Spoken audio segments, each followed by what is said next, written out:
কারো বাড়িতে গিয়ে যদি আপনি ৮-১০ জন হুড়হুড় করে ঢুকে তার বাড়ি তছনছ করে তার কাছ থেকে ৫ লাখ ১০ লাখ টাকা দাবি করেন, সেটাকে আপনি কোন অর্থে প্রেশার গ্রুপ বলেন আমি অন্তত সেটা বুঝি না।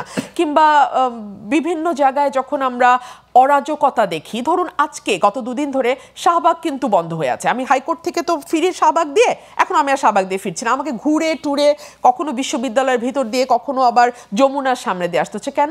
কারণ ডিপ্লোমা ইঞ্জিনিয়ার আর বুয়েটের মধ্যে এক ধরনের চাপান উতর চলছে এবং প্রতিদিনই কোথাও না কোথাও কোনো না কোনো জায়গায় কোনো না কোনো আন্দোলন দানা বাঁধছে। সো মানুষের মধ্যে এক তো ছিল ভীষণ রকম একটা প্রত্যাশা, নতুন সরকার, দীর্ঘদিন আমরা চাপের মধ্যে ছিলাম, সে কারণে আমাদের যার যার জায়গা থেকে যার যার দাবিগুলো এতদিন তুলতে পারি নাই, আমরা আমাদের দাবিগুলো তোলা শুরু করলাম।